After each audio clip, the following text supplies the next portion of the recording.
I landed in Miami without warning and found my daughter unconscious in the trauma ward with a shattered spine. Her husband was at a luxury resort in the Keys with his mistress, so I erased him from existence. By morning, he was begging on his knees. My name is Marcus Holloway. I am 67 years old, and I spent 40 years on Wall Street, turning failing companies into dust. I thought I had retired from destroying lives. But that night, standing in a hospital hallway that smelled like bleach and broken dreams, I realized the predator inside me had only been sleeping. Before I tell you how I dismantled a man in 12 hours, please like and subscribe to this channel, and tell me in the comments where you are watching from. I want to know how far this story of justice travels. The doors of Jackson Memorial Hospital slid open with a mechanical hiss that sounded like a warning. I did not stop at the information desk. I did not ask for directions. My security team had already sent me the room number. I walked with the heavy, deliberate steps of a man who knows that time is his enemy. The fluorescent lights buzzed overhead, casting everything in a sickly yellow glow. The smell of antiseptic burned my nostrils. Room 714. That number had been seared into my brain during the entire flight from Boston. I pushed the door open, and my heart, a muscle I thought had turned to granite after decades of hostile takeovers, shattered into 1,000 pieces. There she was, Rachel, my only daughter, the only thing in this world that mattered to me since her mother passed away 15 years ago. She looked so fragile in that bed, surrounded by machines that beeped and hissed like mechanical vultures waiting for their meal. Her face was swollen, purple and yellow bruises spreading across her cheekbones like a grotesque watercolor. Her neck was immobilized in a thick brace. Tubes ran from her arms, her nose, her chest. The ventilator forced air into her lungs with a rhythmic whoosh that sounded like the tide going out. But it was not the injuries that made my blood freeze. It was the emptiness of the room. The chair beside her bed was pushed against the wall, cold and unused. There were no flowers on the windowsill. There was no jacket draped over a chair. There was no half-eaten sandwich from a husband who refused to leave her side. There was no sign that anyone had been there to hold her hand while she fought for her life. My daughter was dying, and she was dying alone. A nurse walked in behind me, a tired woman in her 40s with kind eyes and a clipboard. She stopped when she saw me standing there, a man in a tailored overcoat gripping the foot of the bed like it was the only thing keeping him upright. "Are you family?" she asked softly. "I am her father," I said, my voice sounding like gravel scraping against concrete. "Where is her husband? Where is Connor?" The nurse hesitated. That hesitation told me everything I needed to know. In my line of work, silence is an answer. It usually means someone is hiding something ugly. She looked at the empty chair, then back at me, and I saw pity in her eyes. Pity for Rachel. Pity for me. "Mr. Davenport left about 6 hours ago," she said carefully, choosing her words like she was walking through a minefield. "He said the stress was too much. He said he needed to get away to clear his head. He told us he was going to a meditation retreat to pray for her recovery." A meditation retreat. The words hung in the air like a bad joke. I looked at my daughter, tubes running in and out of her broken body. 3 years ago, I had walked her down the aisle and handed her to Connor Davenport. I had given them a wedding gift that most people would consider a fortune, $2 million. I bought them a penthouse in Brickell because I wanted my daughter to be safe. I wanted her to have a husband who would protect her, cherish her, and sit in a damn uncomfortable hospital chair when she was hurt. I thought I was buying her security. Instead, it seems I just financed a lifestyle for a parasite. "He went to meditate," I repeated, my tone devoid of any belief. "Yes, sir," the nurse said, though she did not look convinced either.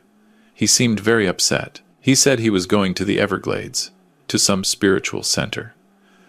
I nodded slowly. I did not raise my voice. I did not frighten the nurse. It was not her fault. I simply pulled out my phone. My hands were steady now. The shock had passed, replaced by a cold, surgical focus. I knew Connor. I knew the man who spent more time at the gym than he did at his job.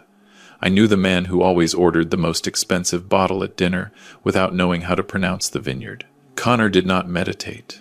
Connor did not have a spiritual bone in his body unless you counted his devotion to his own reflection. I dialed his number. It rang once, twice, 3 times. I watched my daughter's chest rise and fall, driven by a machine, while I waited for the man who promised to love her in sickness and in health to answer his phone. "Dad," Connor's voice came through the speaker, a theatrical whisper designed to sound like a man overcome with grief. "I am so glad you called. I could not stay there, Dad. It was killing me to see her like that." "Connor," I said, keeping my voice level, "I am at the hospital. The room is empty. Where are you?" "Oh, Dad," he sighed, a sound that was supposed to mimic exhaustion. "I am at this wellness center in the Glades.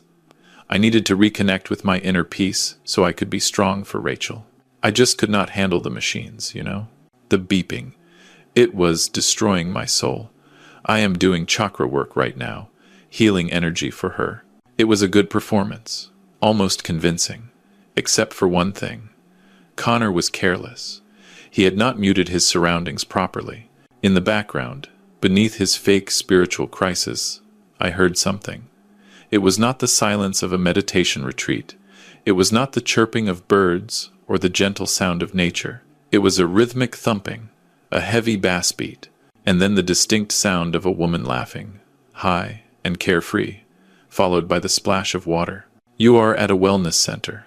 I asked, my eyes narrowing as I watched the heart monitor tracking my daughter's struggle. "Yes, Dad," Connor lied, the bass in the background getting louder for a second, as if a door had opened. "Very peaceful here. I am visualizing her recovery right now. Please tell me there is good news from the doctors." "There is news, Connor," I said, my voice dropping to a register that used to make CEOs sweat in boardrooms. "Stay there. Keep meditating. I will handle everything here." I hung up before he could say another word. I stood in the silence of that hospital room, but my head was full of noise. I looked at my daughter one last time. I brushed a strand of hair from her forehead. Her skin was cold, like touching marble. "I promise you, Rachel," I whispered. "He will pay for this." I walked out of the room and signaled to the head of my security detail, a former FBI agent named Garrison who had been with me for 15 years. "Track him," I ordered. "We already have, sir," he replied, handing me a tablet. "His phone is not pinging anywhere near the Everglades. He is in Key West." I looked at the map. The blinking blue dot was stationary at a resort, the Sunset Harbor Club. "He is at a resort," Garrison confirmed. "The presidential suite, booked under a corporate card from his company." He was not meditating. He was vacationing at a 5-star resort while my daughter lay with a broken spine in intensive care. The rage that filled me was not hot. It was absolute zero. It was the kind of cold that burns. I did not just want to hurt him. I wanted to erase him. I wanted to turn his existence into ashes before the sun came up. Just then, the attending physician came around the corner, looking exhausted. He spotted me and rushed over, sweat beading on his forehead. "Mr. Holloway, thank God you are here," he said breathlessly. "We need to perform emergency surgery to stabilize her spine. There is severe swelling around the spinal cord. If we do not operate within the next few hours, she could be permanently paralyzed. But we need consent from the next of kin." I frowned. Her husband, Connor. Did he not sign the forms before he left? The doctor shook his head, his face grim. "That is the problem. We called him multiple times. He said he needed to consult with his lawyer about the liability implications before authorizing any procedures. He mentioned something about malpractice concerns and wanting to review the hospital's success rates. The world stopped. It was not just neglect. It was not just a vacation. He was stalling. He was letting the clock run out. He wanted her to become a vegetable, or worse. I looked at the doctor. "Bring me the papers. I will sign everything. Do whatever you have to do to save her." As the doctor ran back to get the consent forms, I took out my phone again. But this time I did not call Connor. I called Victoria Chen, my personal attorney, a woman who had more kills in the courtroom than most soldiers have in combat. "Wake up, Victoria," I said. "We have a situation. I want Connor Davenport destroyed by sunrise. I want his accounts frozen, his assets seized, and every debt he has ever taken called in immediately. I am going to Key West. By the time I arrive, I want to own the ground he is standing on. This was not going to be a simple divorce. This was going to be an execution. And Connor Davenport had no idea that the executioner was already sharpening his blade. I hung up, and the silence in that hospital corridor felt heavier than lead. Connor was meditating, doing chakra work, sending healing energy. The lies dripped from his mouth like sewage. I signed the surgical consent forms with a fountain pen that had closed deals worth billions. It was a document that said if she died on that table, I would not sue. It was a document that said I was taking full responsibility for my daughter's life. The surgeon looked at me with relief and ran toward the operating room, shouting orders to his team. I watched them wheel Rachel through the double doors. I saw the lights of the surgical theater flicker on. My job in that building was done. Now I had work to do elsewhere. I turned to Garrison. Get the jet ready. We are going to Key West. And Garrison, find out everything about this accident. Everything. The official report says she lost control of her car on I-95, Garrison said, pulling up files on his tablet. Hit the median barrier at 70 miles per hour. Car flipped 3 times. Lost control, I repeated. Rachel has been driving since she was 16. She has never had an accident. She does not speed. She does not text and drive. She is the most careful driver I have ever known. I looked at the police report on Garrison's tablet. Something felt wrong.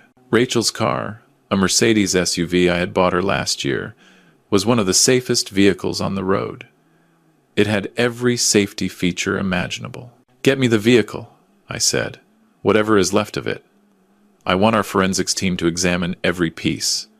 Within an hour, I was on my private jet, heading south. The flight to Key West was 90 minutes. 90 minutes to plan, to strategize, to set the trap. I sat in the leather seat, staring out at the darkness below, thinking about the man who had married my daughter, Connor Davenport, the charming entrepreneur with the perfect smile and the empty soul. I knew what he was the moment I met him. I saw the way he looked at our home, not with appreciation, but with calculation. I saw the way he asked about my retirement plans, about my estate, about my investments. But Rachel was in love. She was glowing with happiness. She begged me not to ruin it with my suspicions. He is different, Daddy, she had said, her eyes shining with tears.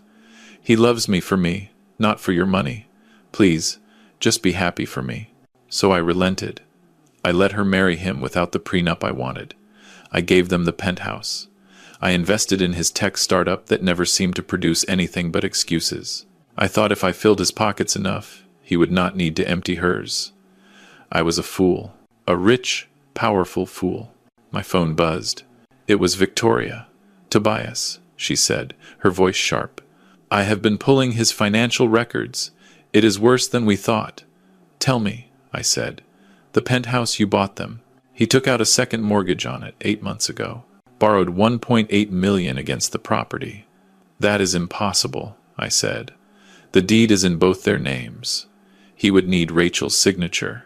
He forged it, Victoria said.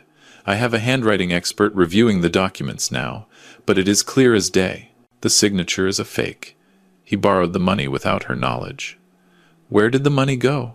Gone, Victoria replied. I traced the transfers. He moved it all to offshore accounts, then into a series of failed cryptocurrency investments and sports betting platforms. He lost everything, every single cent. He is drowning, Marcus. The lender has already sent a notice of default. They were going to foreclose next month. The pieces clicked together with horrifying clarity. The accident, the delayed medical consent, the vacation while she lay dying. It was not just negligence. It was not just cowardice. It was calculated. He needed her gone. He needed her to die so he could collect whatever was left. Did he have insurance? I asked, my voice barely a whisper. Victoria sighed. That is the final nail. He took out a term life policy on Rachel 6 weeks ago. $5 million with a double indemnity clause for accidental death. If she dies in a car accident, he gets $10 million tax-free. $10 million. That was the price tag he put on my daughter's life. He was going to use her blood money to pay off his gambling debts and disappear to some island with his mistress. It was so crude, so utterly devoid of humanity, that I almost admired the audacity. Almost. "Buy the debt," I ordered. "Which debt?" Victoria asked. "All of it," I said. "The mortgage on the penthouse, his car loan, his credit cards, every marker he owes to every bookie and loan shark in Florida. I want to own him. I want to be the only person on earth that Connor Davenport owes money to, and I want to call it all in tonight." "Consider it done," Victoria said. "I will have everything transferred within the hour." I hung up and looked out the window. The lights of the Florida Keys were visible now, glittering like scattered jewels against the black velvet of the ocean. Somewhere down there, Connor was sipping cocktails by a pool, celebrating what he thought was his upcoming payday. "Enjoy it, Connor," I whispered to the darkness. "Enjoy your last drink, because the hangover is going to last the rest of your life." The jet landed at Key West International just after midnight. A black SUV was waiting on the tarmac. Garrison had already sent an advance team to the Sunset Harbor Club. They had eyes on Connor. They had been watching him for the past 2 hours. I received a live feed on my tablet as we drove toward the resort. There he was. Connor Davenport, the grieving husband, the man too devastated to sit by his wife's bedside. He was lounging by the infinity pool in a white linen shirt unbuttoned to his navel, holding a glass of champagne. A woman was draped over him like an expensive accessory. She was young, blonde, wearing a bikini that cost more than most people's rent. They were laughing, clinking glasses, toasting to something. "Zoom in on her neck," I told Garrison. The image enlarged. The resolution was sharp enough to see every detail, and there, glittering against her tanned skin, was a pendant I knew well. A platinum chain with a cluster of sapphires surrounding a central diamond. It was my wife's necklace. I had given it to Catherine on our 20th anniversary. When she died, I gave it to Rachel. She wore it every day. She said it made her feel like her mother was still watching over her. And now, while Rachel lay in surgery, with her spine held together by titanium rods, that necklace was hanging around the neck of her husband's mistress. He had taken it from her. He must have removed it before the accident. Or maybe after, when she was unconscious, bleeding on the highway. He had looted her body before it was even cold and given the prize to another woman. That was the moment the last shred of mercy evaporated from my soul. I wanted him arrested. But arrest is temporary. Lawyers negotiate. Judges grant bail. The system is slow. I wanted something faster. I wanted something permanent. I wanted to strip him of everything he thought he had until he was naked and shivering in the cold, just like he left my daughter on that highway. I called Victoria. "Execute the protocol," I said. "Are you certain?" she asked. "This is the nuclear option. Once we push this button, there is no going back. Look at the feed, Victoria. Look at her neck." There was silence on the line. Then I heard a sharp intake of breath. "Is that Catherine's necklace?" she whispered. "Yes," I said. "It is." "Burn him," Victoria said, her voice cold as steel. "I am executing the transfers now. You will own his entire existence within 30 minutes. I hung up and watched the feed. Connor was kissing the woman now, sloppy and drunk. His phone was sitting on the table beside his champagne glass, untouched, unchecked. He had not called the hospital once. He had not asked about Rachel. He was already spending the money he thought he was going to inherit. I checked my watch. The surgery should be finishing soon. I needed to know she was alive before I moved on Connor. My phone rang. It was the hospital. "Mr. Holloway," the surgeon's voice came through, tired but relieved. "The surgery was successful. We stabilized her spine. She is in recovery now. She is going to live." The weight that lifted from my chest was indescribable. She was alive. My girl was alive. "Thank you," I said. "Thank you. Keep her safe. No one gets into that room without my authorization. No one." I hung up and looked at the tablet. Connor was ordering another bottle of champagne. He had no idea that his wife had just survived. He had no idea that his murder plot had failed. And he had no idea that the man who built a fortune on destroying corporations was about to turn that same focus on him. "Let us go," I said to my driver. "The party is over." The Sunset Harbor Club was exactly the kind of place Connor would choose. Expensive, exclusive, designed to impress people with more money than taste. The lobby was all white marble and crystal chandeliers. The staff wore uniforms that cost more than most people's cars.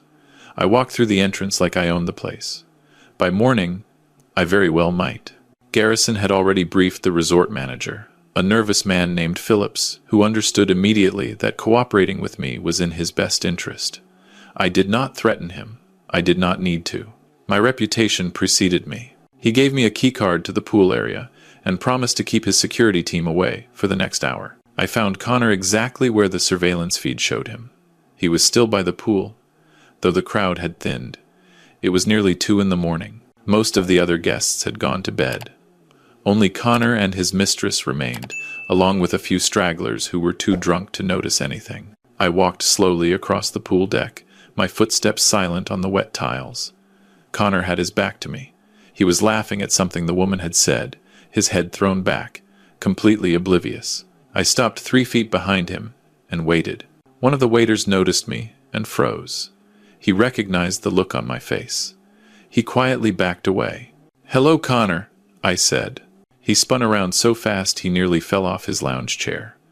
The champagne in his hand sloshed over the rim, splashing onto his white shirt. His face went through a rapid series of expressions. Surprise, confusion, fear. And then, because he was a natural liar, he forced his features into a mask of relief.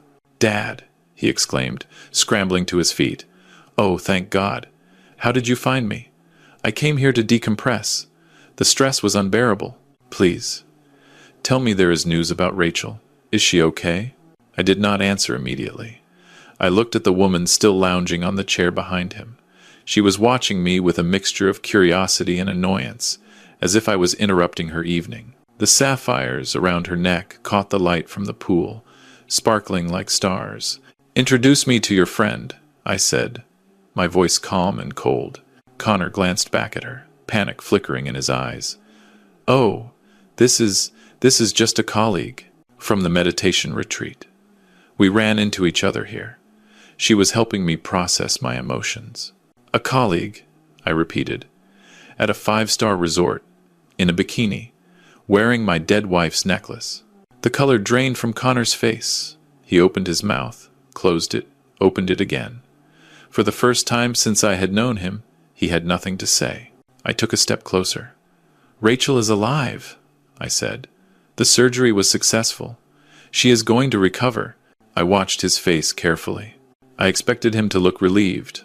I expected him to at least pretend to be happy. Instead, for just a fraction of a second, I saw something else. Disappointment. It was there and gone in an instant, but I caught it. He was disappointed that his wife had survived. "That is wonderful," Connor said, forcing enthusiasm into his voice. "Thank God. I should fly back immediately. I need to be by her side." "No," I said. "You are not going anywhere." His fake smile faltered. "What do you mean?" I pulled out my phone and showed him the screen. It was his banking app. Or rather, it was what used to be his banking app. Every account showed a 0 balance. Every transaction was flagged. Every card was declined. I watched his eyes widen as he scrolled through the devastation. "What is this?" he whispered. "This is a mistake. My accounts have been hacked." "You have not been hacked," I said. "You have been liquidated. 1 hour ago, I purchased the defaulted note on your penthouse. 30 minutes ago, I acquired your car loan, your credit card debt, and every personal marker you owe to every gambling operation from Miami to Vegas. You are not just broke, Connor. You are negative. You owe $6 million, and you owe it all to me." Connor's hands were shaking now. The phone nearly slipped from his fingers. "You cannot do this," he stammered. "This is illegal. This is theft." "It is not theft," I said. "It is debt collection, and as the holder of your loans, I am exercising my right to accelerate repayment. You have 24 hours to pay me $6 million, or I foreclose on everything. Your home, your car, your clothes, the watch on your wrist. It all belongs to me now." Connor looked around wildly, as if expecting someone to come save him. The woman on the lounge chair was already gathering her things, edging away from the scene. She could smell the failure on him. She knew the gravy train had derailed. "Vanessa," Connor called out, desperation cracking his voice. "Wait. Do not leave." He grabbed her arm. She shook him off with a look of disgust. "Do not touch me," she snapped. "I knew this was too good to be true. You told me you were rich. You told me you were about to come into a fortune." She laughed. A cruel, cutting sound. "You are pathetic." She ripped the necklace from her throat and threw it at his feet. "Keep your stupid jewelry. I am out of here." She grabbed her cover-up and stormed away without looking back. Connor watched her go, his mouth hanging open. His world was collapsing around him, and he could not stop it. I bent down and picked up the necklace. The sapphires were warm from her skin. I held them up to the light, watching them sparkle. "Do you know what these are?" I asked Connor. He did not answer. "These belong to my wife," I continued. "I gave them to Rachel on her wedding day. She treasured them more than anything she owned. And you stole them. You ripped them off her neck and gave them to your whore." "I did not steal them," Connor blurted out. "Rachel gave them to me. She wanted Vanessa to have them. She said—" She stopped. He knew how absurd the lie sounded. I stepped closer until I was inches from his face. "I am going to tell you what is going to happen now," I said, my voice barely above a whisper. "You are going to walk out of this resort. You are going to get on a bus, because your car is being repossessed as we speak. You are going to go back to Miami, and you are going to turn yourself in to the police." "Turn myself in," Connor laughed, a desperate, hysterical sound. "For what? You cannot prove anything. The accident was just an accident. The investigation already concluded it was driver error." I smiled. It was not a nice smile. "You mean the accident where my daughter's car mysteriously lost its brakes on a straight stretch of highway? The accident where a vehicle with 3 redundant safety systems all failed at the exact same moment? I had my forensics team examine the wreckage, Connor. Do you know what they found?" His face went white. "They found that the brake lines had been cut," I said. "Professionally, almost expertly, but not quite expertly enough. They also found traces of a chemical compound on the lines that is commonly used to delay the corrosion. Someone wanted those brakes to fail, but not immediately. Someone wanted it to happen after the car had been driven for a while. Someone wanted it to look like mechanical failure." "That is ridiculous," Connor whispered, but his voice had no conviction. "That is insane. Why would I do that?" I pulled out my tablet and showed him the insurance policy. $5 million, Connor. 10 with the accidental death clause. That is why you would do it. You needed the money because you gambled away everything I gave you. You forged her signature on a mortgage and lost that too. You were about to be exposed as a fraud. So you decided to kill her and collect the payout." Connor was sweating now, rivulets running down his temples despite the cool night air. "You cannot prove that," he said. "You cannot prove I had anything to do with the car." "I cannot prove you personally cut the brakes," I agreed. "But I can prove motive. I can prove opportunity. I can prove that you took out a massive insurance policy 6 weeks before the accident. I can prove you forged documents and committed fraud. And most importantly, Connor, I have something else." I swiped to a video file on my tablet and pressed play. The footage was from a camera Connor did not know existed. It was the dash cam from Rachel's car, automatically uploaded to cloud storage. It showed Rachel getting into the car that morning. It showed her waving goodbye to someone off camera. And then, in the corner of the frame, reflected in the side mirror, it showed a figure crouching by the wheel well. A figure in a gray hoodie. A figure whose face was visible for just a moment when he stood up and looked around. The figure was Connor. "Rachel did not know about the dash cam," I said. "I had it installed last year for her safety. It uploads to a secure server every time the car starts. You were careful, Connor. But you were not careful enough." Connor stared at the screen. All the fight went out of him. His shoulders slumped, his knees buckled. He collapsed onto the pool deck, sitting in a puddle of spilled champagne, looking like a deflated balloon. "I did not mean for her to die," he whispered. "I just wanted her to be hurt enough to—" He stopped. "Enough to what?" I demanded. "Enough to be paralyzed, enough to need constant care. What was your plan, Connor? Hurt her just enough to get power of attorney, and then what? Drain her accounts? Commit her to an institution?" He looked up at me, and for the first time I saw the real Connor. The mask was gone. There was nothing behind his eyes but emptiness and greed. "She was going to divorce me," he said, his voice flat. "She found out about the mortgage. She found out about Vanessa. She told me she was filing papers next week. If she divorced me, I would get nothing. The prenup you wanted her to sign. She made me sign one anyway. Without telling you, if we divorced, I walked away with nothing. So you tried to kill her," I said. "I tried to survive," Connor snapped, a flash of his old arrogance returning. "You never gave me a chance. You never believed in me. You always looked at me like I was dirt beneath your shoes. Everything I did was never good enough for the great Marcus Holloway." I bent down until I was at his eye level. "You are right," I said. "You were never good enough. And now you never will be." I stood up and signaled to Garrison, who was waiting at the edge of the pool deck. "Call the police," I said. "Show them the video. Show them the forensics report. Show them everything." Connor scrambled to his feet. "Wait," he begged. "Wait. We can make a deal. I know things. I have information. I can tell you about other people. People who would pay to keep their secrets. I can be useful to you." I looked at him with pure contempt. "You just tried to murder my daughter," I said. "There is no deal in the world that could save you now." 2 police officers were already coming through the pool gate, alerted by resort security. They approached with hands on their holsters, taking in the scene.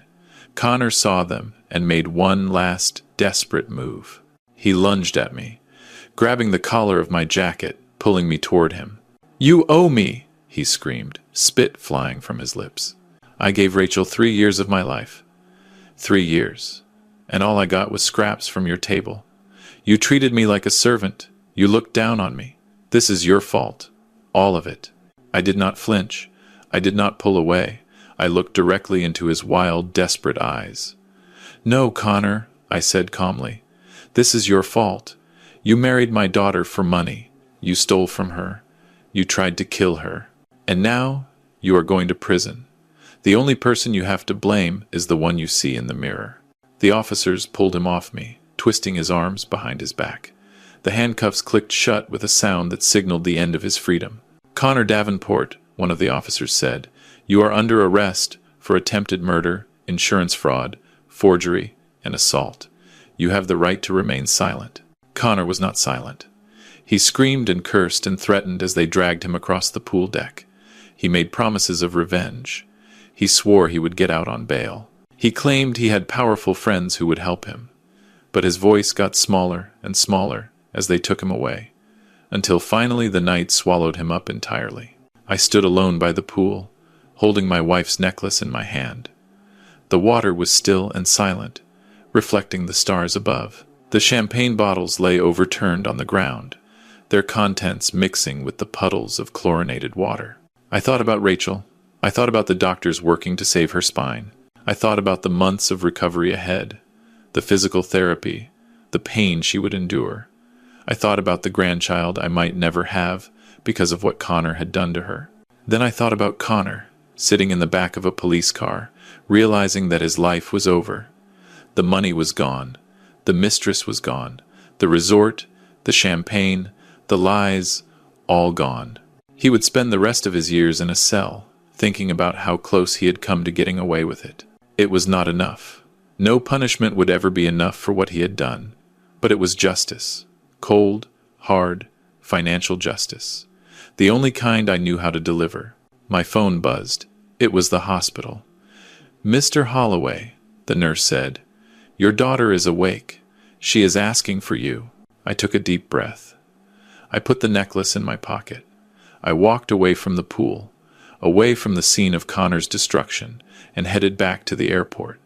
My daughter needed me, and unlike her husband, I would actually be there. The flight back to Miami was the longest 90 minutes of my life. I sat in the darkness of the cabin, watching the lights of the Keys disappear below, thinking about everything that had happened. By now, the police would be processing Connor. By now, Victoria would be filing the paperwork to foreclose on every asset he had ever touched. By now, the news would be starting to spread. The charming entrepreneur, the perfect husband, revealed as a fraud and an attempted murderer. When I walked into Rachel's hospital room, the first thing I saw was her eyes. They were open, clear, and full of tears. She looked so small in that bed, so fragile, but she was alive. She was alive. "Daddy," she whispered, her voice hoarse from the tubes they had removed. Her hand reached out toward me. I took it and held it tight. "I am here," I said. "I am here, sweetheart, and I am never leaving."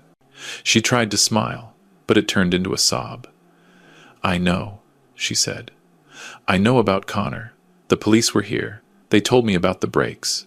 She squeezed my hand. "I should have listened to you. You tried to warn me." I brushed the hair from her forehead, just like I did when she was a little girl with nightmares. "We do not look back," I said. "We only look forward. He is gone now. He is never going to hurt you again." She nodded, tears streaming down her face. "There is something I have to tell you," she said. Something he did not know. Something nobody knew. I felt a chill run down my spine. "What is it?" Rachel closed her eyes. "I was going to tell him the night before the accident. That is why I confronted him about the money, about the woman. I wanted everything out in the open before I told him my news." She opened her eyes and looked at me. "I am pregnant, Daddy. 8 weeks. I just found out." The room tilted. I gripped the bed rail to steady myself. The implications crashed over me like a wave. Connor had tried to kill not just my daughter, but my grandchild. He had sabotaged that car, knowing that she was carrying his own child. "Does he know?" I asked, my voice barely a whisper. She shook her head. "I never got the chance to tell him. After I confronted him about the forgery, he stormed out. The next morning, I got in the car." She paused, her hand moving instinctively to her stomach. "The doctors say the baby is okay. They monitored everything during the surgery. Strong heartbeat. No trauma to the uterus." I sat down heavily in the chair beside her bed, the same chair that had been empty when I arrived, the chair that should have held her husband. I bowed my head, and for the first time in 15 years, since my wife died, I cried. "He killed his own child," I said. "He tried to kill his own child without even knowing it." Rachel reached over and touched my face. "He does not deserve to know," she said. "He does not deserve to know about the baby. As far as he is concerned, he killed his legacy. Let him believe that. Let him spend the rest of his life thinking he murdered his only chance at being a father." I looked at my daughter, at the steel in her eyes, at the strength that had survived 3 years with a monster. She was not the naive girl I had walked down the aisle. She was a survivor. She was a warrior. "You are just like your mother," I said. She smiled through her tears. "I know." Connor Davenport was convicted 8 months later on charges of attempted murder, insurance fraud, forgery, and assault. The trial lasted 3 weeks.